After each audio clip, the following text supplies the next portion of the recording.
Acabo de memorizar las mejores citas con número de página de este libro, de la colección de Historia de las Religiones de la editorial Siglo XXI, el volumen 1. Estos libros son muy difíciles de conseguir. También voy a memorizar todos estos, son también de Historia de las Religiones. Me faltan todavía unos 3 o 4 tomos más y ya tendré la colección completa. Este libro tiene sobre la religión egipcia, meroítica, elamita, sumeria, babilónica y de la antigua Anatolia. También tiene una breve introducción a la historia de las religiones. Esta es la ciencia que estudia las religiones, así como la biología estudia la vida, pues esta estudia las religiones.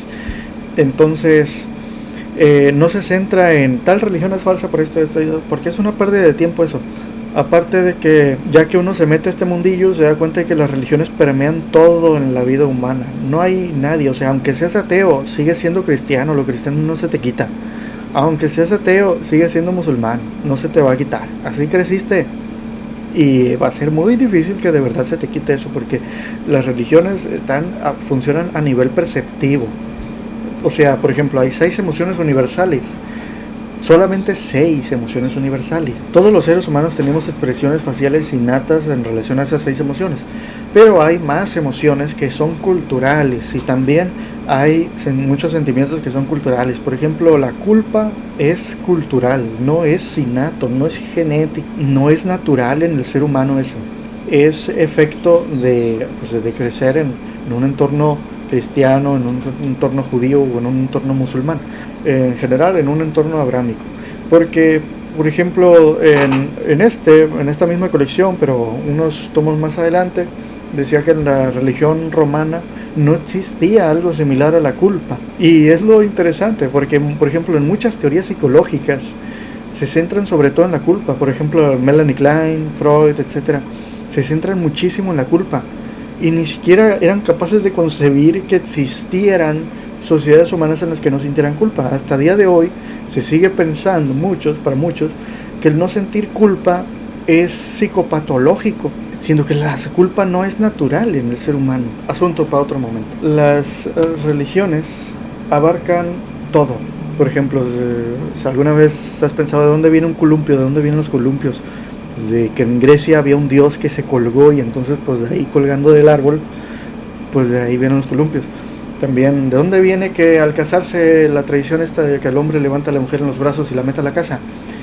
Viene de que en Grecia había unas figuras de los antepasados o de dioses antepasados en la entrada de la casa, y si veían que entraba una mujer extraña a la casa, pues iban a hacer algo contra ella para correrla.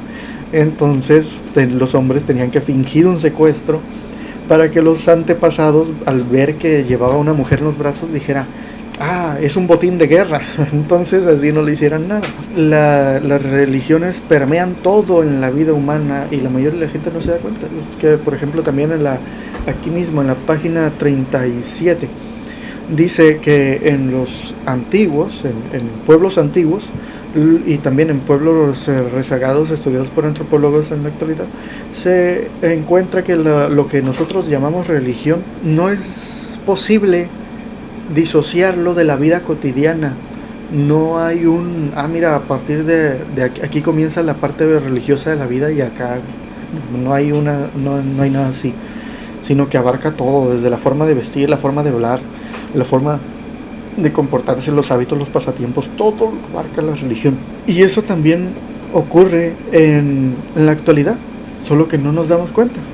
Y es que ocurre a nivel perceptivo. Por ejemplo, aquí mismo, también en la página 57, dice que el mito funda la realidad. La realidad ya por sí misma ya tiene un montón de cosas agradables y desagradables, y nosotros estamos indefensos ante todas ellas: la muerte, el dolor, la tristeza, la enfermedad, la vejez y demás. Y entonces lo que hace el mito es fundar la realidad, explicar por qué existe todo lo bueno y lo malo, y sobre todo también, como dice Clifford Geertz en la interpretación de las culturas en la página 100, el problema central de la religión no es cómo dejar de sufrir, sino cómo hacer del sufrimiento algo sufrible, o sea, cómo poder soportarlo. Muchos rituales, también leí en otro libro, pero de ese no tengo la página todavía, no lo he memorizado, que decía que una vez hicieron un estudio para comparar si un chamán que hacía curaciones de verdad funcionaban esas curaciones, y lo que se encontraron fue que la gente seguía igual de enferma o hasta peor, pero todos coincidían en decir que ahora estaban mejor. Y es que no les cambió la enfermedad seguía igual.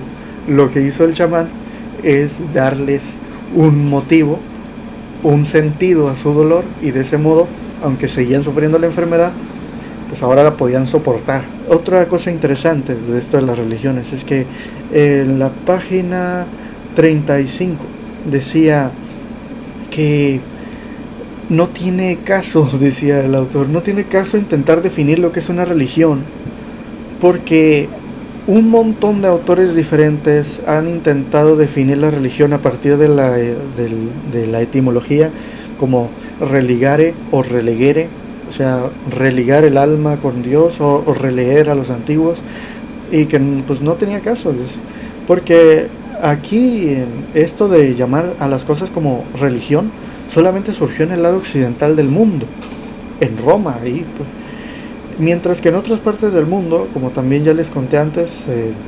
en el confucianismo, en ese video vayan a verlo, que allá se llama religión también a cosas que aquí llamamos política, que llamamos aquí filosofía, que llamamos aquí un estilo de vida. Entonces se empezó a centrar o a concentrar en un lugar para la vida privada aquí después de la revolución industrial, cuando se empezó a hacer ya más clara la división entre vida pública y vida privada. Entonces fue cuando la religión comenzó a asociarse como algo que está exclusivamente puesto en las iglesias, o algo que está exclusivamente puesto en algún altarcito o en alguna cruz que tengas por ahí en tu casa. Pero no, en realidad abarca todo en la vida humana, y así. Una cosa, en la página 117 decía que los egipcios confundían el nombre, la imagen y la cosa como cosas entre sí, y que una de las fuentes principales de la mitología egipcia era el juego de palabras, y es que así se hacían enlaces entre ideas, y esto pues les daba a explicar cosas. Otra cosa interesante también en la página 109 decía que la religión egipcia era muy, como que se centraba muchísimo en las estrellas, y que aunque había tratados de astronomía, la mayor parte de los conocimientos científicos astronómicos que tenían los egipcios estaban puestos en los textos religiosos, en los mitos y en las cosas que ponían ahí en el interior de las tumbas, en los hechizos y demás, porque ahí se mostraba pues el carácter científico de la religión y el carácter religioso de la ciencia de la época, porque eran pues las observaciones que tenían. Entonces todos sus mitos eran relativos a las estrellas, porque eran las estrellas las que les indicaban cuando iba a crecer el Nilo y todo lo demás. Entonces así pues la religión y ciencia estaban mezclados, como también ya les hablé en el otro libro, en el otro video sobre los símbolos de la prehistoria. Otra cita interesante en la página 171, que decía que los dioses se comunicaban con los reyes, con los grandes sacerdotes a través de sus sueños, pero solamente con ellos. O sea, con la gente, con los campesinos no, solamente el rey, porque eran los únicos, los sacerdotes y los reyes eran los únicos que habían tenido la ocasión de ir al templo y ver las estatuas de los dioses. Entonces la gente común no tenía manera de... Otra cita bien interesante en la página 172, que decía que eran muy cotidianas en el antiguo Egipto las experiencias con fantasmas, que era tan cotidiano que se les aparecieran espíritus, fantasmas y demás, que a veces la gente escribía cartas para los muertos y las dejaban en los cementerios, casi siempre diciéndoles, así dice, casi siempre diciéndoles: hey, ocúpate de tus propios asuntos, cabrón, déjame en paz. Otra cosa interesante es que el contraste entre Egipto y Sumeria, porque acá dice en la página 241 que en Sumeria vivían todos en una sociedad comunista teocrática. O sea que los dioses eran los que mandaban. Todas las tierras cultivables le pertenecían a los dioses, le pertenecían al templo. O sea, así como nosotros decimos el Estado, ellos decían el templo. Las cultivaban y repartían todo entre todos por igual. No había nadie que se quedara sin comer. Y es lo interesante. Luego también al respecto, que en todas las sociedades hay mitos. Incluso por ejemplo, hay mitos nacionales. Todo lo que dicen de, cómo se fundó mi país, es mentira. Hay un pedacito de verdad y la mayor parte es un mito nacional. Porque es también las características de los mitos. Son que tratan de un momento anterior, antes del estado actual de cosas, luego eventos que ocurrieron en ese momento y cómo se fue desarrollando el estado posterior en el que ahora vivimos. Y también las ideologías tienen mitos nacionales. Por ejemplo, en el comunismo, el comunismo primitivo, que se supone que en algún momento en el pasado, que es falso. Ya creo, no sé si ya les conté en el video que hice sobre los símbolos de la prehistoria, ahí lo dice también, que nunca hubo durante el Paleolítico un comunismo primitivo, que no había igualdad, sino que había roles sociales, clases sociales, niveles, jerarquías, todo. Los comunistas de ahora pues como que no han buscado informarse bien a detalle de cómo es el estado actual de los conocimientos en la prehistoria. Pero lo interesante es que en el Sumeria sí hubo un comunismo, y es genial. En comparación con Egipto fue diferente. En Egipto todas las tierras cultivables pertenecían al faraón. Y eso es interesante, porque el faraón era el único que podía tener varias esposas. En cambio, en Sumeria hubo un momento en el que a partir de... se encontraron unas tablillas que decían, por fin ahora las mujeres tienen prohibido casarse con 2 hombres a la vez. Es también muy interesante porque tengo por allá otro libro de etología, ese no lo he memorizado la cita, pero dice allí en etología que han hecho experimentos con primates, cómo cambia la sociedad de los primates en relación a la distribución del alimento, y en los lugares donde el alimento está muy concentrado, un solo macho puede quedarse con todo el territorio y quedarse con todos los recursos. Entonces las hembras buscan los recursos y pues se vuelven una sociedad poligínica, o sea, un macho con varias hembras. En cambio, cuando los recursos están esparcidos de manera equitativa, pues las mujeres se esparcen por todas partes buscando los recursos y los machos no pueden controlar demasiado territorio, así que se vuelven una sociedad monógama. Lo mismo pasa con sociedades humanas. Si te fijas, en los lugares donde los recursos están concentrados en un solo lugar, como en los países desérticos, que se concentran en oasis y luego en yacimientos de petróleo, entonces se vuelven una sociedad poligínica, un macho con varias hembras.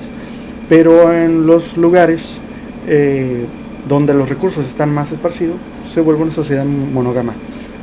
Así pasa en la sociedad, y así también pasó en las primeras dos, no he tomado en cuenta China. En Egipto, que es un lugar desértico, todas las tierras cultivables están alrededor del Nilo, el faraón se quedó con todo. Todas las tierras pertenecían al faraón, que representaba a la humanidad como un dios, y él era el único que podía tener varias esposas. Pero en Sumeria, donde los recursos estaban más esparcidos, se volvieron un comunismo teocrático y las mujeres se casaban con varios hombres a la vez.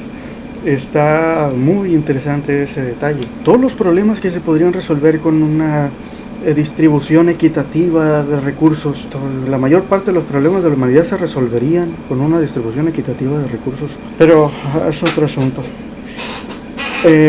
Otras cosas interesantes es que en la sociedad sumeria no había piedad individual, sino que la religión era un asunto colectivo, los rituales eran colectivos.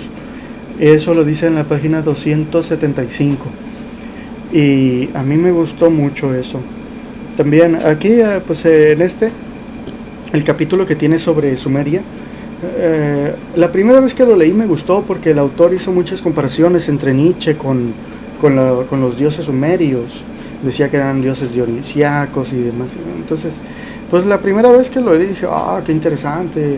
Pero ahora que lo vi ya tiempo después de que, como fui leyendo a Nietzsche, me fue cayendo cada vez más gordo.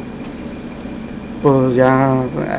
Y ahora Lo que sigue es que voy a memorizar también las citas más importantes e interesantes de Las religiones antiguas, volumen 2. Este es uno de los más interesantes, porque tiene de las religiones semitas antes del judaísmo, tiene del reino de Israel, de la religión de Israel, luego también de la Creta minoica, Grecia aquea, luego de la Grecia clásica, ya la de Mero, luego de la Grecia védica y del zoroastrismo. Está bien interesante sobre todo sobre los orígenes del judaísmo. Así que es lo que sigue. También voy a hacer video de ya que termine de memorizarlo.